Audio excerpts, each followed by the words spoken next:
Magandang araw po sa inyo. Welcome po sa isa na namang episode ng online series ni Inang Pamantasan, kung saan ang pagkatuto ay walang hanggan. Ito ang PNU Talks.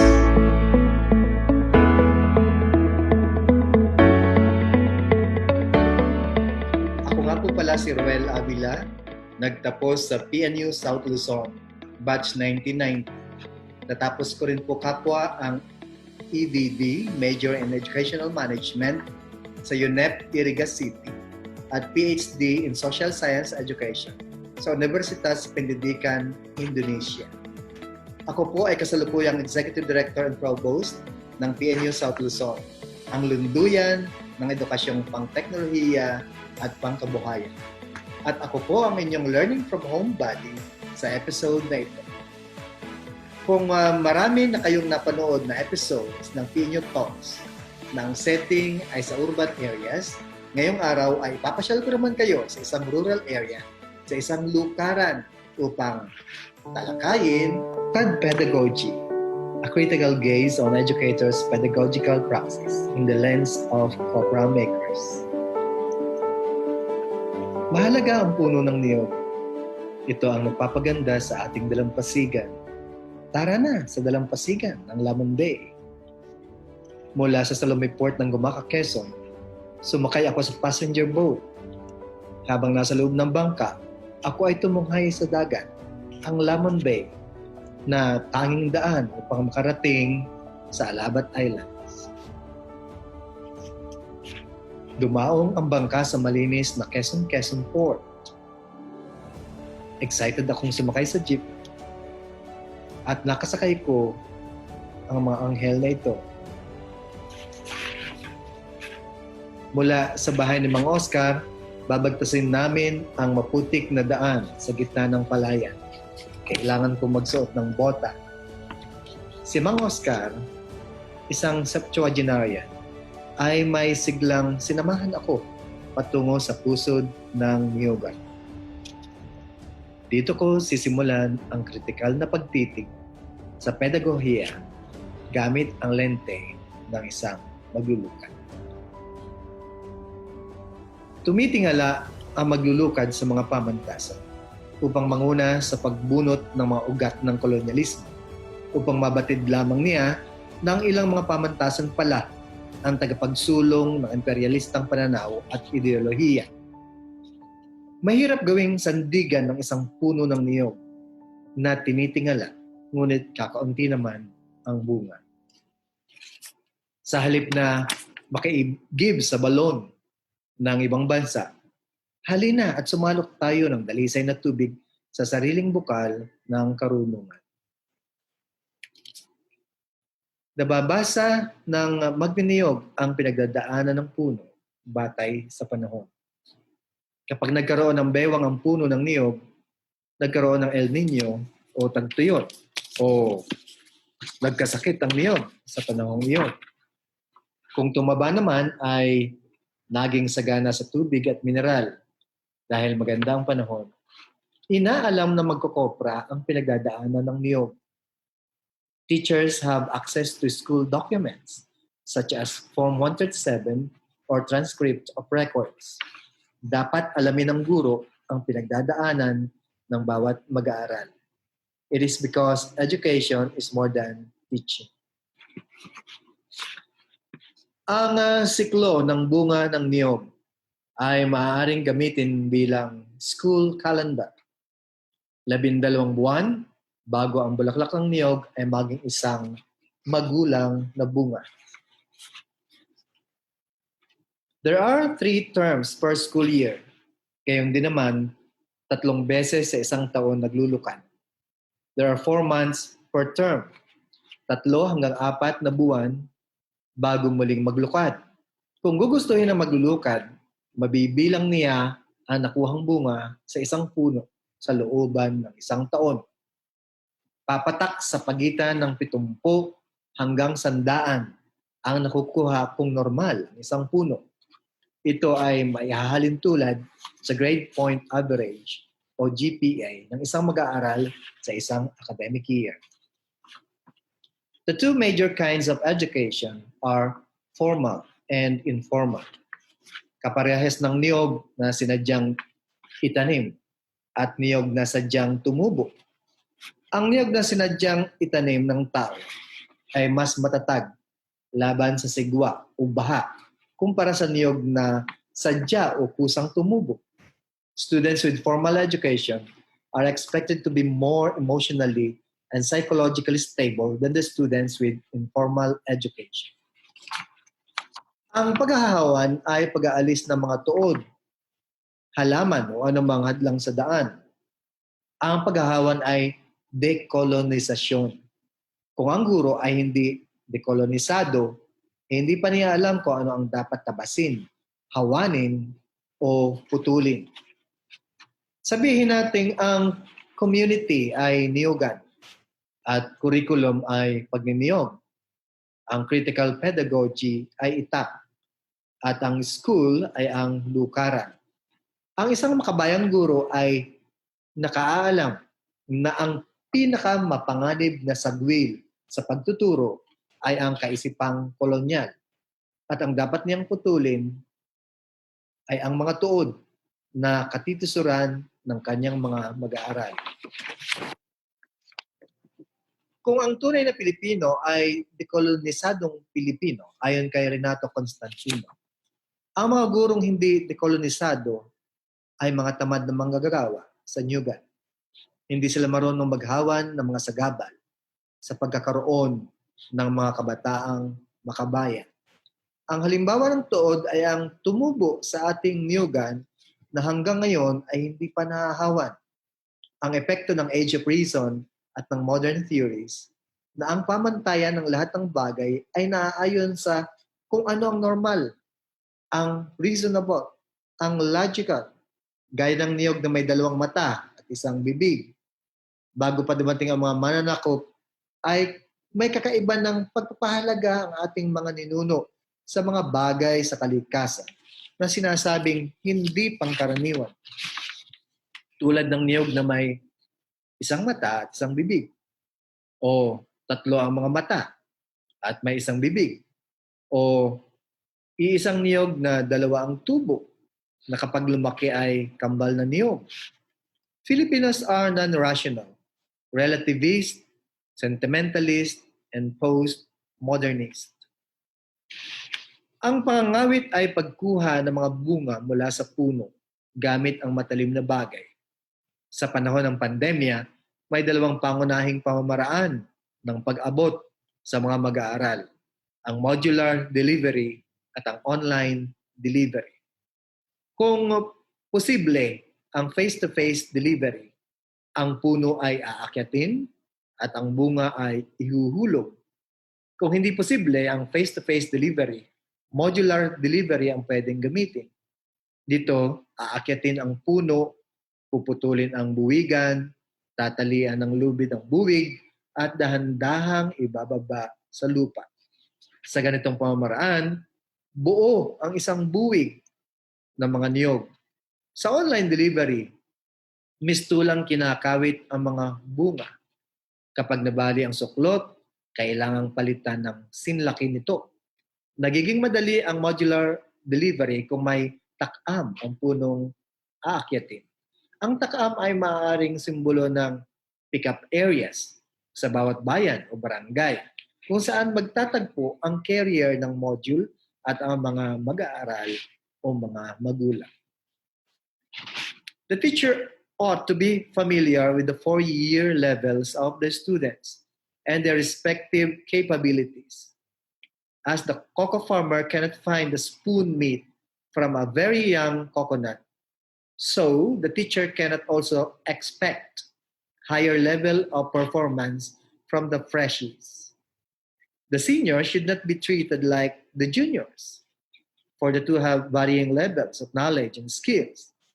Ang salab ay alanganing mura at alanganing matandang niyog.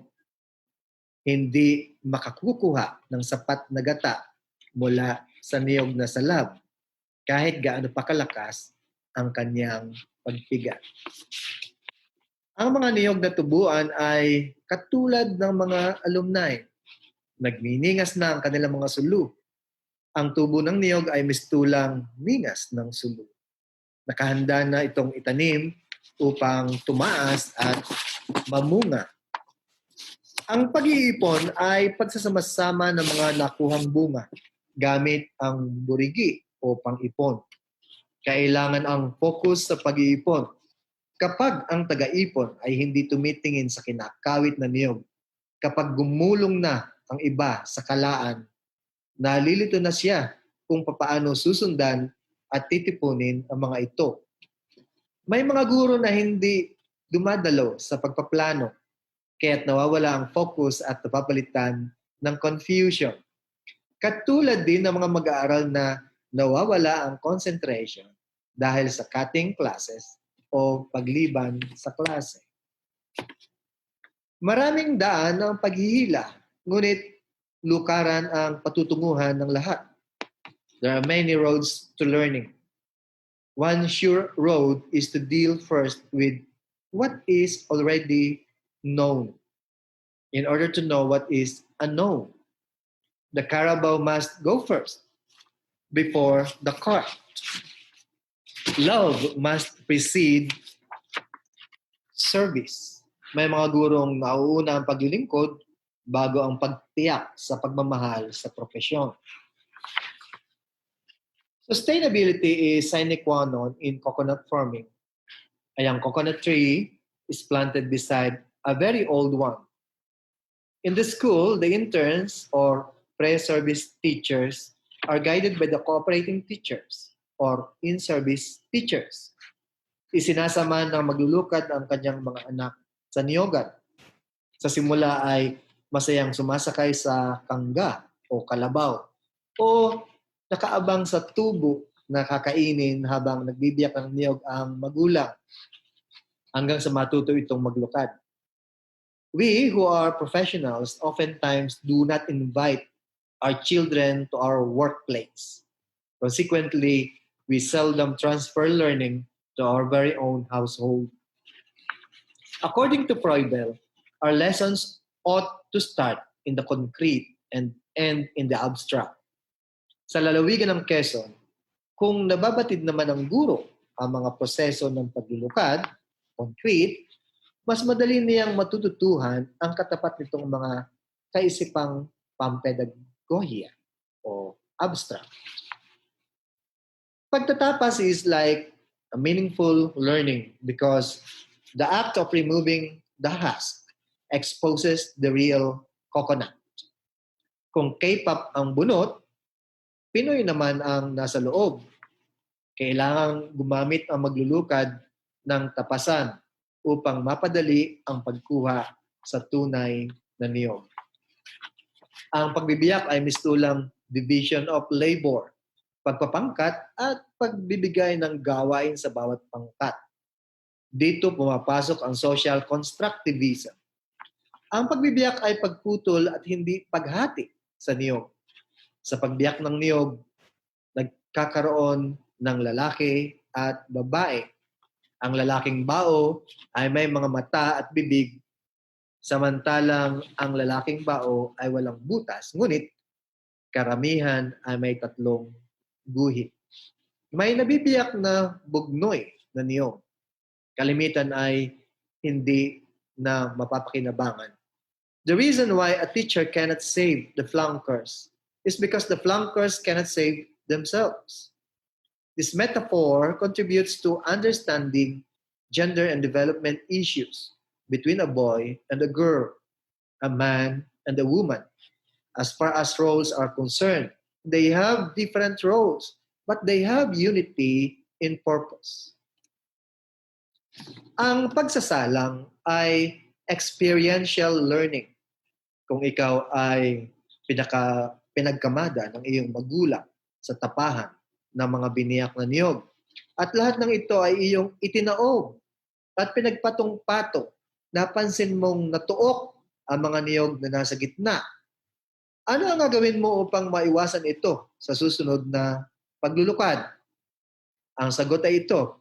Sa halip na itaob mo ang nasa gitna ng tapahan, itagilid mo sila, mga magkakasunod.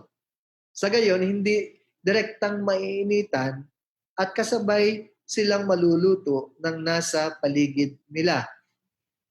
Ano ang masasabi rito ng gender and development? Kapag may mga lalaking bao na nakatagilid o nakatihaya sa halip na nakataob, o ang mga babaeng bao na hindi laging nakatihaya, kundi nakatagilid o nakataob paminsan-minsan. Kapag ginagatungan ang niyog sa proseso ng pagtatapa, alalay lang ang pagagatong. Hindi masyadong mahina at hindi masyadong malakas ang apoy. Bakit mas natututo ang mga mag-aaral na laging nakikipagpalitang kuro sa kaklase o guro? Sa pagningas ng panggatong, may oras na pinakamalakas ang apoy at sa pagpugnaw ng gatong, umuhupa na ang init. When the flames subside, that is the end of the discussion. In the new normal, there are two ways on how to deliver learning as far as time is concerned. Synchronous or asynchronous. Kapag ang mga biyak na niyog ay itinataob sa lukaran at sabay-sabay na niluluto, mistula itong synchronous delivery. Kapag ang mga biyak ng niyog ay itinitihaya ng isa-isa upang ibilad sa sikat ng araw, ito ay tila asynchronous delivery. Ano ang pagkatuto ng guro rito?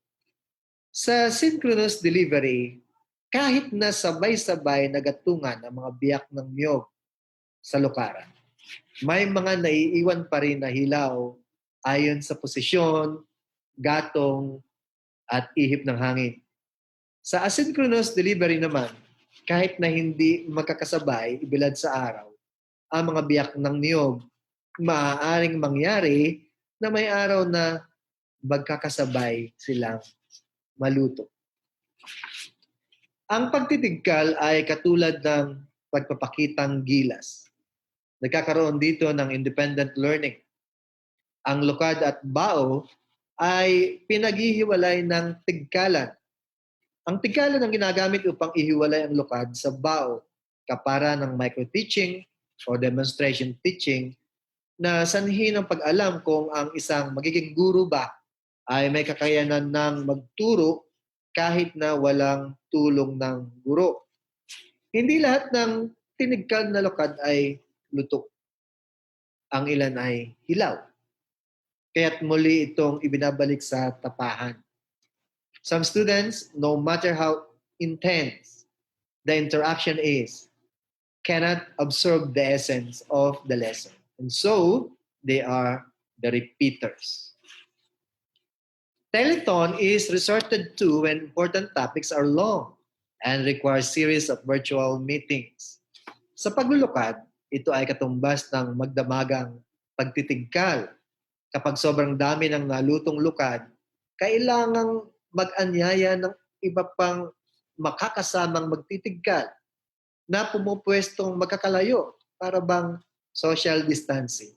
At sama-sama silang magtitigkal at magkikwentuhan, magdamag.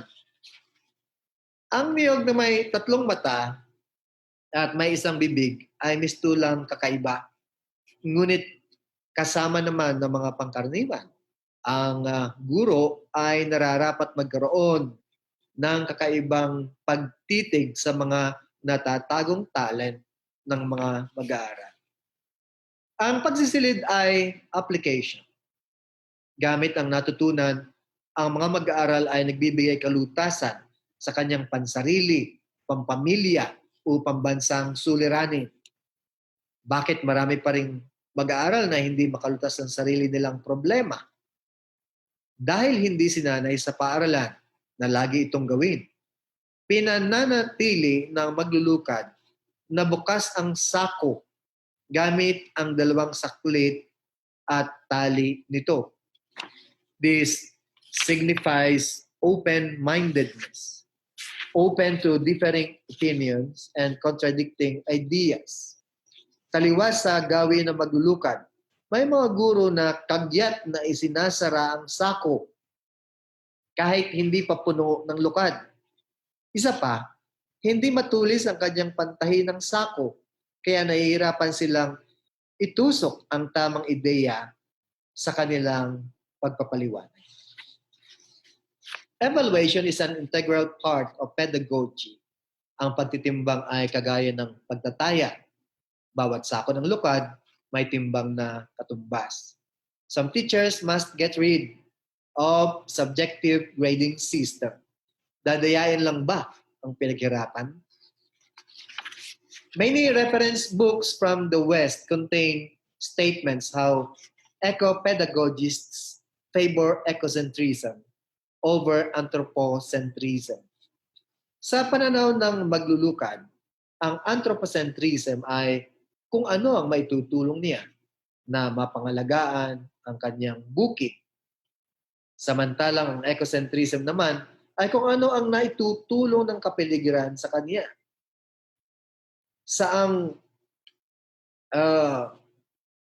gilid man niya tingnan o saang anggulo man niya tingnan, lumalabas na siya at ang kanyang niyogan ay magkarugtong ang puso.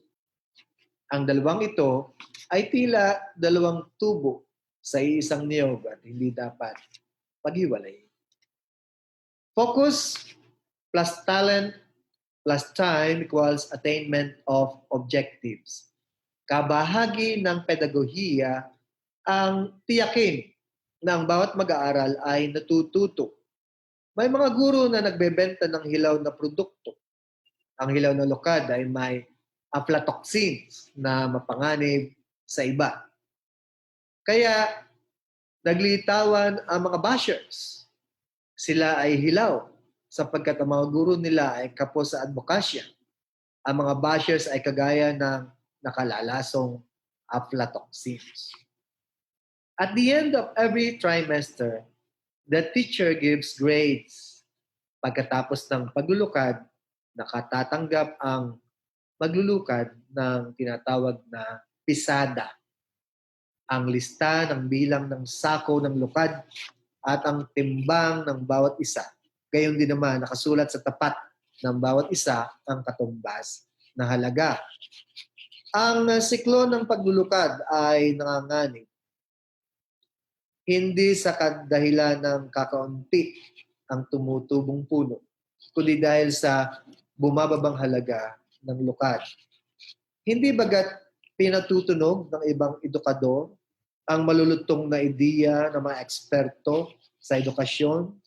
Baka naman binibiyak nila ang niyog na hindi mo na inaalisan ng bunot, kinukulang sa dekolonisasyon at pagsasakatutubo. Ang lukad pedagogy ay tumutumbok sa kamalayang Pilipino, sa damdaming Pilipino, sa gawang Pilipino, at pagkakakilanlang Pilipino. Ang bawat proseso ng paglulukad ay may katumbas na hakbang sa banghay aralin. Nasasaklaw ng lukad pedagogy ang 4 C's of learning, ang 21st century skills, at kabuwig din ito ang IDEA instructional process ng Department of Education. Kung ang niyog ang puno ng buhay, para sa maraming taga-Quezon, ang paglulukad ay daan ng buhay. Sa lente na maglulukad, ang pedagohiya at pagkokopra ay maaaring kawitin na magkasama.